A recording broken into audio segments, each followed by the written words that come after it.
Hey everyone, welcome to the Underswell. I'm Derek Sabori. Thanks for being here.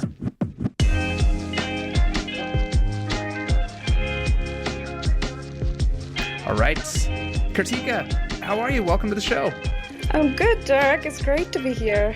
It is great to have you here. We're gonna have a really fun conversation. You've done so many different things in your career. You've got such an interesting resume, and I'm really excited to talk about it all. You've done career pivots. You've done all these different things in all these different spaces. You're working on new stuff now, so I want to dive in. But I want to real quickly. Can you tell me how you found me?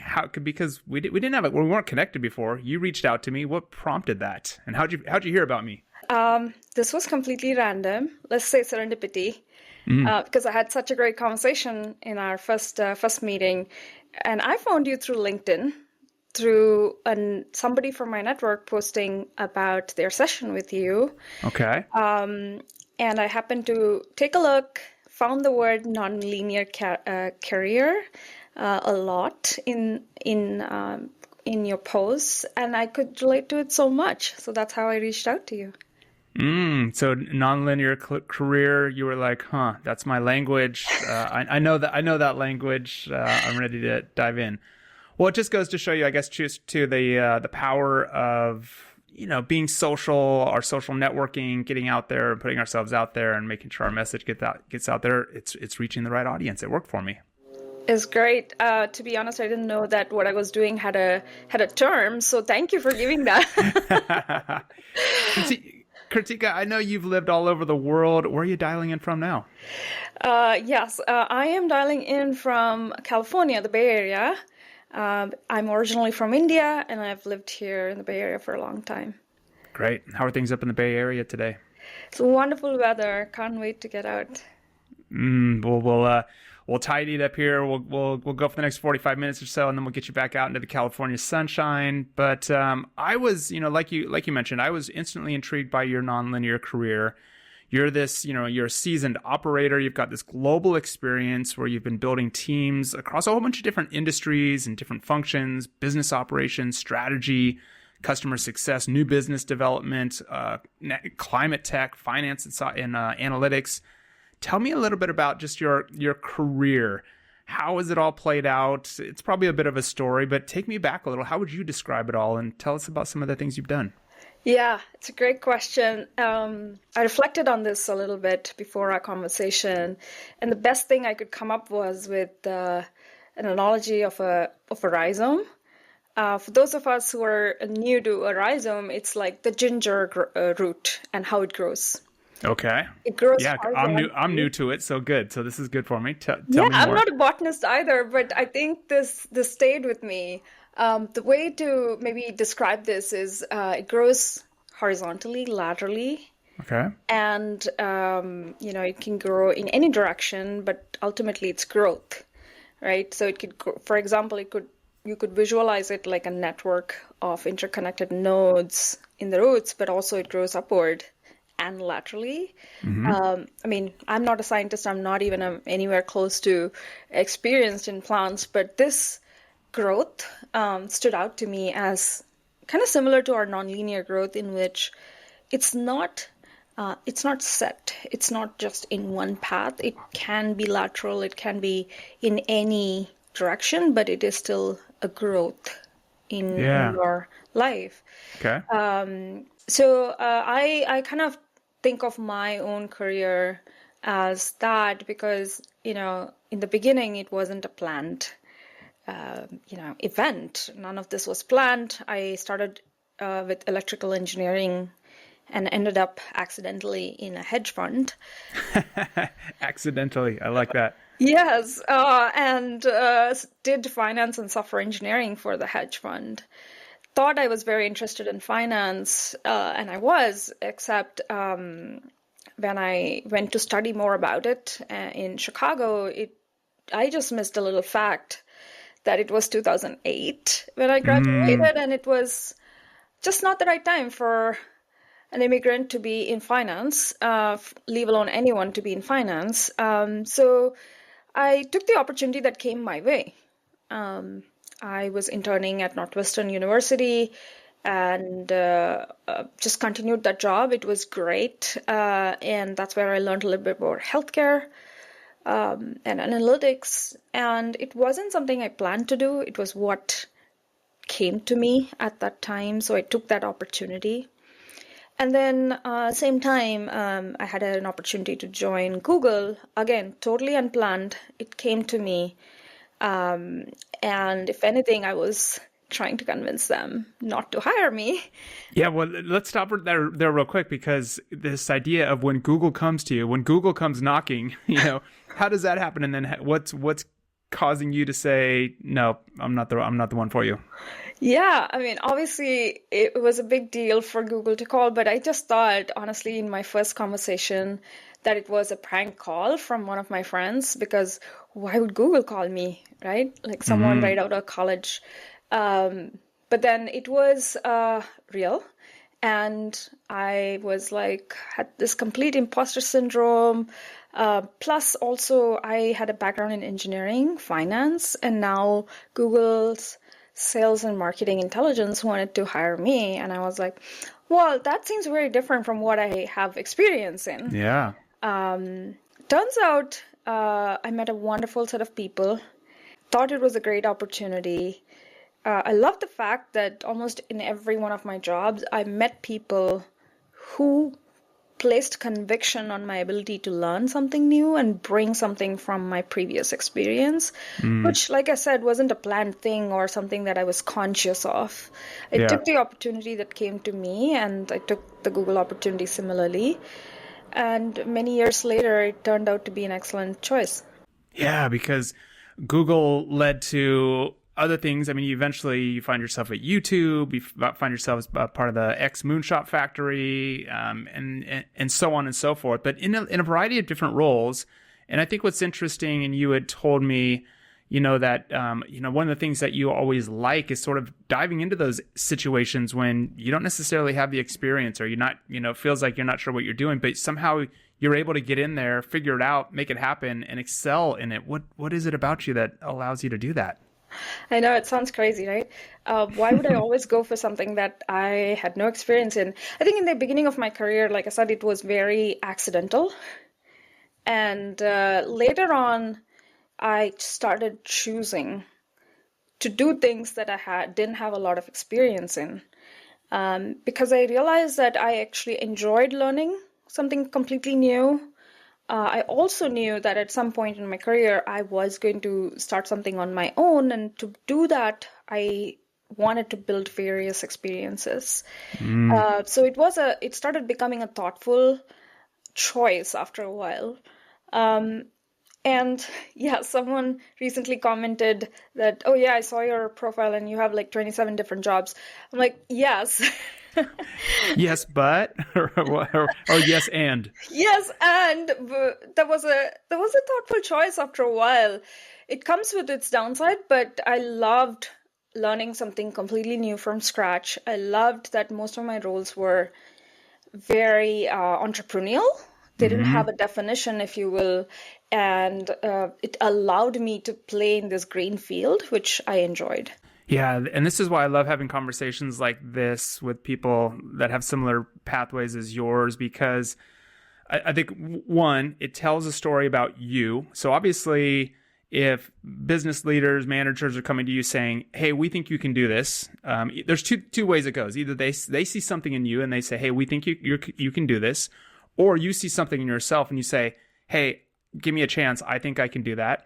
But either way, I think those are both really strong things to pursue. You already mentioned imposter syndrome.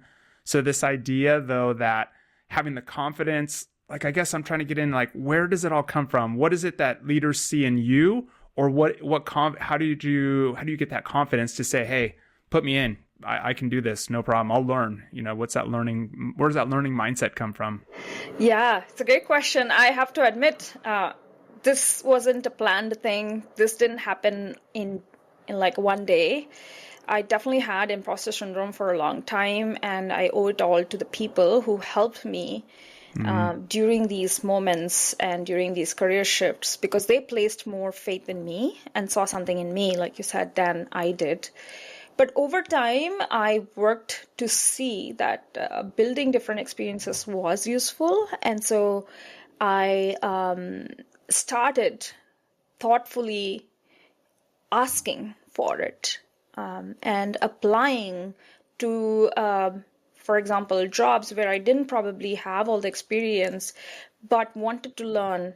And so one easy approach was to see where the overlap was. For example, if I was applying to, I don't know, like a role that was in a different industry. But at the end of the day, most roles wanted like, some kind of organizational skills, some kind of like, how do you build a vision? How do you drive people to it? So I gave examples of how I've done in the past and how I could apply it for the future.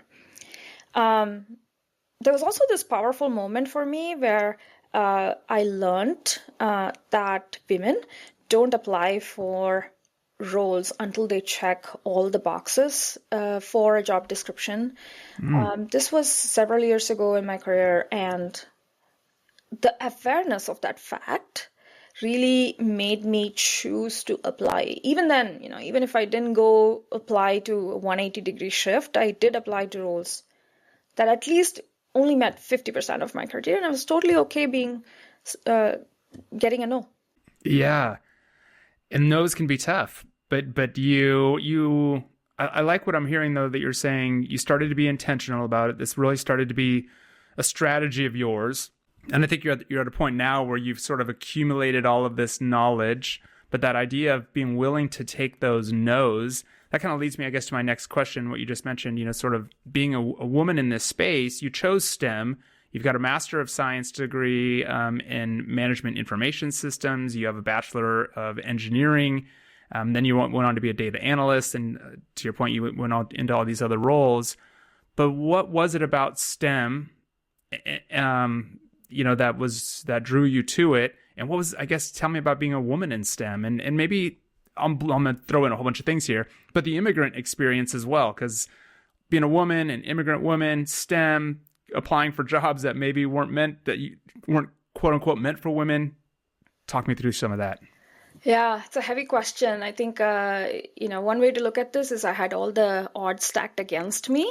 The other way to look at it is, when you're young, you're also blissfully ignorant. And some of it has definitely helped me to be blissfully ignorant of the odds against me. And so I was just working through it with the same lens as I would on anything else. So yes, a little bit of ignorance helps. But as I grew older, I think it was a bit of a thoughtful strategy. Big thanks to my family. They left a lot of impression and learning on me about putting in the hard work and not giving up. So that was a big factor. So even if I, for example, realized that I wasn't going to get a job, I always sought feedback on why I didn't get that job so I could learn from it. Even if I was in Master of Science, I didn't necessarily bound myself. I basically said, okay, so what if it is a Master of Science? I'm going to go take MBA courses. I don't want a degree for an MBA, but I ended up doing more MBA courses than MS courses. And wow. I had a great advisor who said, yeah, why not? If you're interested, go for it. Convince the professors and it's all the same. So I convinced a bunch of professors and did a bunch of courses. So it's also about the motivation and the grit to get to what you want. Yeah. And specifically in STEM, I think it was not my default choice. I come from a family of medical professionals. I was about to go into medicine. But I was also a little tired. I was like, am I going to spend the next 10 to 15 years studying, or am I going to take the easy way out? And I have to be like candid. I took the easy way out, did engineering. But Hang on, I don't see that as the easy way out. Engineering is a tough degree to get. Yeah, I mean, relatively to medicine, it was an easy way out for me. Yeah. And I have to admit, like, I enjoyed it. I enjoyed the fact that, I learned a lot of problem solving skills. The Hmm. analytical skills were sharpened as a result of engineering, and further on, even in my master's, I think that was the same. What I learned from all these courses, even whether you call it STEM, STEAM, whatnot, is that if if you have a natural inclination to problem solving and problem solving in the sciences, then it's a great place to be. And I was lucky that I got the opportunity and got the opportunity to expand it further. Yeah. I like the idea that you've just said, this idea of you having grit and, being able to kind of persevere. And what was the other word you used? I'm blanking. I just had it in my head and I should have written it down. It was with an M. Motivation. Your grit and motivation. But I think you attributed that to a bit of your family. Would you say, is that sort of what gave you that? Is it something that you developed on your own as you kind of grew into that? Where did you get that grit and motivation? Yeah, to be honest, I didn't realize for a long time in my life that these were words and these were how I was growing up. But Hmm. thanks to my parents and my family, I think this was a big, big part of the DNA. And working hard towards what you get was kind of ingrained into us. Service was another part that was Hmm. ingrained into us. My parents saw patients for no money, for anytime somebody would come knock on our door. We lived in India. There was no rules that governed these kind of things. It was about helping people. So a lot of this grit, resilience was learned from my parents. And I think as I grew through my career, I realized, oh, wait, like this is what is helping my career to focus on something, not give up, and take it to conclusion. Hmm. So yeah, it definitely comes from my family. Well, now that you're focused on, something else, speaking of that, your focus today is on climate tech, climate solutions. Speaking of this idea of kind of helping service, I mean, this is the idea when anybody who's working, I think, on climate solutions and climate tech is working in this space. We're like, hey, we're trying to do better for the collective good. What led you into climate? Because that wasn't a pathway that you were always on. So, how'd you get here? I want to say there's some very dramatic story that led me to it, but there isn't. Ah. Uh, Spoiler alert, I think it was building up to that. I was always interested in this, whether it was as a child watching Captain Planet or as an adult being like early adopter of electric vehicles. I was always interested in doing things that mattered, that was in service of others. Mm-hmm. However, I think the opportunity and the fact that I could take that opportunity never occurred to me till I was at X. And at X, I had the opportunity, and thanks to the wonderful people who gave me the opportunity, I had the opportunity to work on climate projects and, more importantly, understand all the possibilities of things we could do to impact climate change and bring about solutions. I think just that moment of like mind blown, here's all the things you can do to make a real positive impact through your work on our planet was the moment I felt like, okay, I'm doing all this work, I'm putting all these hours, I want it to go towards something Yeah. like benefiting everybody else on this planet, and also, most importantly, like helping us move from a really bad situation to at least a neutral situation. Yeah, I want to ask, I guess, looking back at that time when you sort of had I call these like flashpoint moments when you're like, ooh, that's something that I want to do and go after.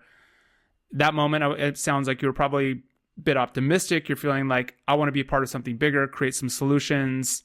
Years go by. We're in a different situation now. We're, probably lagging behind on our 1.5 degree commitments. We're probably not doing as much as we need to do. There are flashes of brilliance here and there, but collectively and cohesively, like it was feeling for a while, like, hey, we're going to do this. How's your feeling now in this space? It definitely feels like swimming upstream, Mm-hmm. but we are swimming. The good news is the motivations to do more are definitely there. At least they say there's a lot of climate anxiety, and I think that the best thing to do in those cases are to do something positive about it. And I feel good that I'm actually working on things that can bring about a solution to the problem. Is it hard? Yeah, it is very hard now. It's probably 10 times harder than before, but I think it needs to be done. A lot of wonderful people are doing it. Yeah, I love what you said, that analogy of we're swimming upstream, but we are swimming. We can swim. We're strong. Like, we've been training. Like, that's an interesting visual. It's like, okay, it's just going to be harder. We're not like floating down the river anymore. Now we're swimming against the current, but we're still swimming. I really like that. Looking back at your experience, Kirthika, and based on kind of the conversations that we've had, I know that you thrive in situations where you've had to build things from scratch and you're navigating uncertainty. Why is that so interesting for you? What is it about that sort of uncertain nature of like, hey, I don't know where this is going, but let's start from zero and let's start building? Is that your engineering background in you, or what is it? I can't pin one moment to it. A little bit of my DNA, I guess. A little bit of me starting to realize that I like this, and a little bit of the science and STEM background that allows me to experiment. In short, I think I love playing in a green field, taking something that doesn't exist. Some can call it uncertainty. I kind of call it as like you have the creative liberty now. And yes, it's super uncertain whether some idea will become a business or whether it is worth pursuing. It's all very uncertain, but it's also an opportunity to become very creative, experiment, fail a bunch of times, and find the one thing that is actually going to work. I can't help but think of a canvas and a painting as an artist, right? When it's like, there's a lot of uncertainty when you're staring at a blank canvas. But to your point, you just start putting paint on, and one thing after another. And if you make a mistake, you paint over it. You just keep adding to it. And eventually, before you know it, you've got a masterpiece. But it all starts with a bit of uncertainty. But it's that creative freedom to do whatever you want. Absolutely. I think that analogy is great. I'm going to keep it in my pocket now. Well, you sparked it. But what did you learn, you'd say, from the roles of the startups where you had to really build things from scratch? Looking back, what lessons did you learn that you still apply to your professional life? It's a great question. Maybe I'll share a couple of quotes that describe these learnings. Yeah. I always love to kind of keep a pocket of these. Adam Grant said, being a generalist doesn't mean you lack focus. It means you connect ideas others don't actually see yet. That I need quotes like that, because I find myself as a hyper generalist where I'm like, oh boy. And I think you can, depending on how you look at it, it's either a blessing or you can look at it as a curse, but more and more I'm trying to embrace it as a blessing. So I appreciate that quote. That's a great one. What else? Anything else? Another one could be, I guess, very applicable to my life. I don't know who said this, but sometimes the best paths are the ones that you didn't know you could take. Yeah. Has your career been a set of paths you didn't know you could take? Absolutely. I love working in climate. I didn't know that was an option, or that it was an option for my background. And that's an important thing I want to stress, is for anyone and everyone who wants to make that transition. It is out there. You don't have to be an expert. Everyone can be useful. Yeah, sort of everyone in every role, in every industry can play a part in this. And I think that's more and more, I think companies and people are starting to see that. Like, you don't have to be the head of sustainability or the head of climate action or the chief sustainability officer to contribute. We need contributors in every part of the business, in every industry. So whether you're in procurement, design, marketing, PR, comms, finance, whatever, everybody plays a role, right? Yeah, absolutely. I mean, Derek, you have a great background in climate and sustainability, having done it even before we knew the word sustainability. So I'm very impressed with it. Some of us are very new to this, and some of us are still trying to transition to it. And I guess no matter where we are, we all have a part to play, and that's how I see it. Yeah. In this space, I know you're passionate about accelerating women in climate. Talk about that a little bit. Yeah. First, I want to acknowledge the person who gave me the choice to continue to work in climate saw some potential in me and said, "Oh, this she's thriving in all this uncertainty and all these new areas that we have to explore." I am super thankful to him for that opportunity. And I hope that each of us would first pay it forward by giving someone else an opportunity who may not have that background in climate. The reason I specifically am passionate about women in climate is not just because I'm a woman, but more because there's real facts behind this. First of all, women and children are the most impacted or displaced by climate change. 80% actually. And this is in line with any disaster that occurs, both man-made or natural. So they are the most affected. So obviously you want to help them. But then women have also, when given the opportunity and resources, proven that they could, and they have proven that they can bring more to the outcomes. When I say more to the outcomes, business outcome and sustainability outcomes. And human outcomes. So women have shown that already in businesses that they are able to, multiply the bottom line when given that opportunity. Now, on top of it, women have also shown that women who are in boards or in C-level have shown the opportunity that when they are given the opportunity, they have produced better sustainability outcomes for the companies. Same with policy. And so they are able to bring better outcomes. So here's a group of people who are impacted more, who, when given the opportunity, actually can deliver more. Yeah. And so why wouldn't we give them the opportunity? It just makes good business sense. Absolutely. Yeah, it's interesting. And so it sounds like if we're going to solve this problem, we need more women involved, according to the data. And it just, like we said, it just makes good sense. It's you put that into really good perspective, I think, and I like the way you laid that out. Kirthika, if you look back with all of your, sort of the winding path and that nonlinear pathway that you've taken, any memorable failures? It sounds like there's a lot of things you did right. Are there moments where you're like, oh man, I wish others could learn from, here's something somebody, others can learn from? Oh, many. I have many scars. Yeah, and they may not be failures, right? Sometimes, and that's the way most of us, I think, will look at it. Somebody like you is going to say, not failures, those were learning opportunities. What stands out to you, though? Yeah, in the moment, they definitely felt like a horrible scar and something that was a stressful, difficult situation. If I had to pick one, I think not failing fast enough from roles or people who I worked with that did not bring me anything positive, learning-wise or energy-wise, was a moment that I would say that stays with me because it adds to my stress. I'm not contributing much more to my level of contribution that I could have done.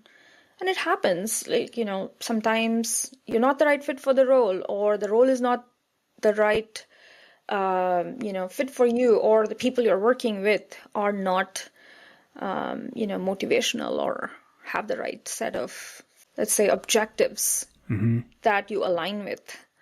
And it's okay to say, hey, we don't see eye to eye on our path forward, or our, let's say, motivations and ethics and goals differ. So it's totally okay to, move on, call it a learning and move on.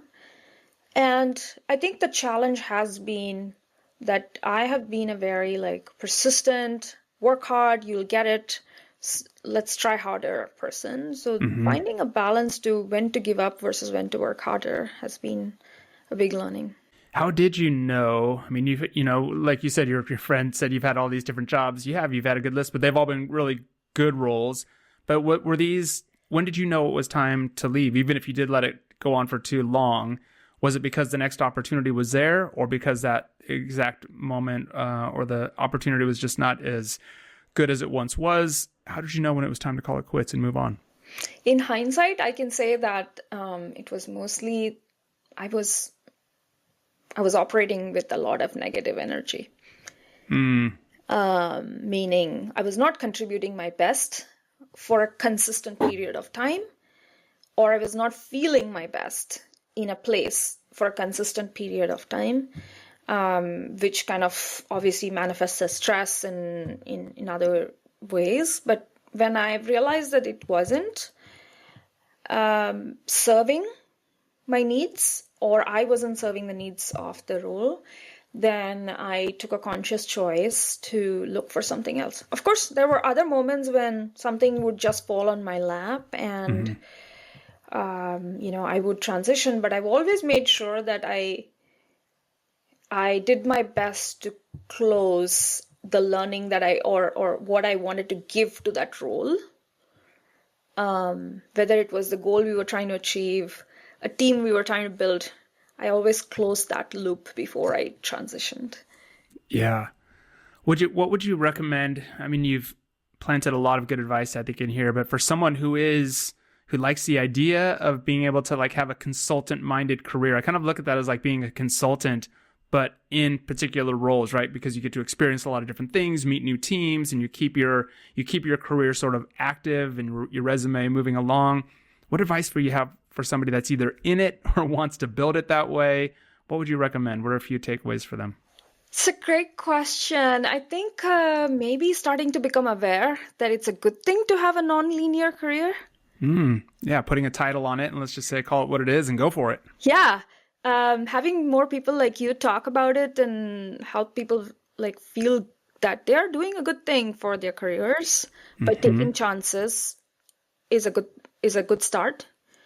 Be ready to face some challenges. You have to start all over, learn something completely new, be the dumb person in the room for many, many times, all over. No matter how smart you are. No matter be ready to be the humble person in the room. And I guess also be ready to face failures, because not all of these experiments are going to work. And so giving yourself a little bit of, it's okay, my last attempt didn't work, but I'm going to try something else. I'm not recommending that, every 2 years you shift your career into something completely new, but you can always, make sure there's a big enough overlap to give you a starting point. Yeah. Like if I was in finance and I wanted to transition into climate, I could start with climate finance. Yeah.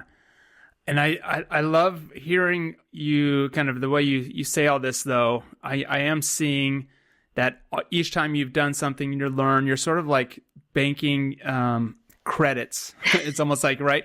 And now it's time to go and use them. You're like, I want to cash in on these credits, because where are you at now with your career? What's sort of on the horizon for you with all of these learnings stashed away in your treasure chest, if you will? Yeah, it's a great question. I think in the last year, I've also pivoted to trying to learn something completely new for me, which has been about investing in early stage climate tech startups. Super thankful to Climate Capital for the platform to start that career.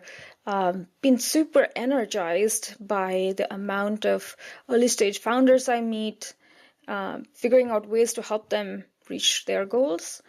So that's one hat I wear. The other hat is, of course, my operator hat, which, always bring something forward, right? Like I'm bringing the operator hat, learning the investor hat. So in the operator hat, I'm helping figure out like how do you bring early stage technologies, startups, ideas into market. And that happens in a bunch of different roles, whether it's advisory, mentorship, or like really getting my hands dirty and figuring out how to take a tech forward. So yeah, I'm being less worried about, titles and companies at this point, more worried about what is the impact I can create with my experience, but also learning something new. And trying to be comfortable in that uncomfortable situation. Yeah, which it sounds like you've become really accustomed to, and I think you thrive in that space. It's really good advice. Kartika, here's a couple of fun questions for you, sort of a couple rapid fire questions for you to throw at you here as we get to our last few minutes. If you're, and I have to give you credit for this one. This is one that you posted. I think it's really good. But if your career were a playlist or even a movie, what would it be called? Oh, wow. I should have prepared for this, but maybe I'll throw what's coming to me top of mind. I think it may be called Breaking the Mold. That's good. That's good Uh, for a playlist and a movie title. I love that. the movie could be like Accidental Alchemist. Yeah, I have a talk that I give. It's called Unintentionally Intentional, something like Oh, that. wow. It's very similar. It's the same thing. And I have the opening slide is of a picture of Forrest Gump sitting on the bench. Because if you've seen the movie Forrest Gump, he's like always stumbling into, these happy accidents. And I'm like, man, is that me? Or is it more strategic? But you've done such a great job, though, of, preparing yourself for each of these moments. You set the foundation. You've got good education. You've got good degrees. You've got great experiences. Like you did you're ready now for anything that comes at you. So let me ask you this one. If you were in a band, if you were associated with a band, any kind of band, but what role would you play? Uh, okay, maybe not a band, but in a symphony There we go. situation, I would be the orchestrator. Yeah, okay. I like yes as the operator. And here's another one, last one. You've just won the career intern lottery. You're going to go back and be an intern, but Okay. you're paid a competitive salary, and you get to do it for a year, anywhere in any division, working on any project, and your only job will be to observe and learn. Where would it be at? Wow, that will be a lucrative job. So many picks for that, Right? right? Well, I put you on the spot for that one, so I'm going to plant it there. And if something comes to mind, let me know. But Okay. because I definitely want to ask this, I want to know for anybody who's early in their career journey, somebody who's just graduated from college, they're like, I don't know what to do. Do I get an internship? Do I go back for a graduate degree? Do I just start working? They're listening to you. They see your resume, your LinkedIn profile. They're like, wow, I'll never get there. Like, what things do you want them to know or remember in this stage of their careers? Gosh, it's a good one. I would say the future favors the bold. Take bold steps that Hmm. come along your way or you think is the right next thing to do. Work hard at it. It's okay to, stumble along the way and have a few scars to show for it. But usually it leads to something good. Yeah, the future favors the bold. Anything else you would give to them? Um, I like to do things in threes. Let's see if we can come up with three things advice to okay, give to young three people. things. Okay, I think it's okay to build the bridge as you go along, as you Okay. try to cross it. Mm-hmm. Kind of like Uh, building, or building the airplane as it flies, right? Just sort of like, yeah, don't worry about it being perfect. Just start going, and you'll figure it out as you go. totally. Yeah. Um, and I guess be grateful to the people who are helping shape that journey. Yeah. You brought up people a few times, and when you brought that up, I meant to ask, when you was it the kind of your peers? Was it mentors? Was it managers? Was it your friends that supported, like, or is it always just making sure you have good connections with people along the way to help you out? Yeah, I have to say I'm terrible at networking. So it was never me intentionally building a connection. It just happened. Some of it over time was intentional. But I guess the answer is all of the above. Mm-hmm. I've had the good pleasure of having great bosses, great mentors, and also great friends and colleagues who have, and also team members, right? Everyone around. It's a 360 mentorship. And I've learned something from every experience, whether it was good or bad. Mm-hmm. But there are certainly some people who stand out, who created that pivotal moment in your career, whether it was deciding to randomly take MBA courses in college or when I was a chief of staff at India, my boss, or whether, it was someone who gave me a chance when I was at a low moment, or someone who gave me a chance, saw something in me and said, oh, you can do climate work. Mm-hmm. It's always somebody. There's somebody else sort of always there, And I think it's important to, take inventory of them and take stock and keep your eyes and ears open, right? When somebody plants a little seed, sometimes you may not even know, and you have to be aware and open to it and kind of go, I hadn't really thought of it that way. So, and then sometimes you even forget who that person was, or sometimes they really have a significant role in your life. So either way, I think that's great. Kirthika, last thing. So you've got two. If you can, any thoughts on that internship, on that intern lottery? Yeah, I guess Jane Goodall comes to mind. Oh, interesting. Okay. Definitely somebody I want to spend some time with, but maybe I'll split the internship between Jane Goodall and Esther Perel. I love her teachings, her perspectives. There's just so much on relationships. At the end of the day, even to save the planet, you need great people around you and great relationships. So I love her approach. Great. All right. Well, the last few minutes here are for you. Like to give you the soapbox. This is your opportunity to, if you've got something or someone that you want to give a positive shout out to, or on the flip side, if there's someone that you just like to call out and just, say, I'm not into this, but the mic is yours. Wow. So much I can say, but I come back to people. And one thing I want everyone to probably remember is the word nonlinear, and it is so wide. And remember that it could be in any direction and shape and form.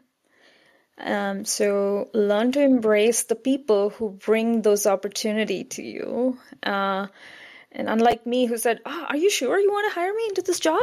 Probably not that, but like truly embracing it. Now, if I were to go back and change it, that's what I would do. So I want to leave people with a thought, embrace the people who bring you the opportunities and ideas and mentorship and, and bring some more people along the journey. I love that. And I love the idea. I can only picture you now, instead of saying, are you sure you want me? And now it's like, hell yeah, I'm going to be that person. Like, yes, put me in. I'm ready to go. We learn these things and we build our confidence along the way. But I think what I'm hearing you say is, even when you're young, even when it's early on, like, have confidence in yourself, be bold, go for it, build it as you go. Kirthika, you've given us so much good advice. Thank you so much. Really fun stories, and I just appreciate your background and your experience, and thanks for taking some time to share it with us today. Thank you for this opportunity, Derek. It was wonderful talking to you. Same with you. Is there anything we've left out? Anything else we need to cover in our last minute here? No, this was just such an excellent opportunity. Also, personally, for me to put myself out there. I'm not a public speaker. I'm not a person who puts myself on a podcast. So I'm so glad that I could lean in on my experience, but also challenge myself. Well, it's a great example of, one, you should do it more because you're great. And two, it's a great, I think it's a good example of just what you've been doing all along, right? Where you're like, it's not my normal thing. I'm pretty uncertain about being on a podcast and on a live show, but you know what? I'm going to do it. Hell yeah, I'm going to do it. Put me in. So good for you. Good for you. You shared a lot of great things, and I appreciate it. So we'll catch up with you soon. And we'll record this. We'll edit this. This will go out on the podcast show next week. But Kirthika, thanks again. Thank you, Derek. It's wonderful talking to you. Great talking to you. Hey everyone, thanks for checking out the show. If you like what you heard, be sure to check back weekly, subscribe to the show, and if you want to be featured on the show, come hit us up at theunderswell.com. We'd love to hear from you.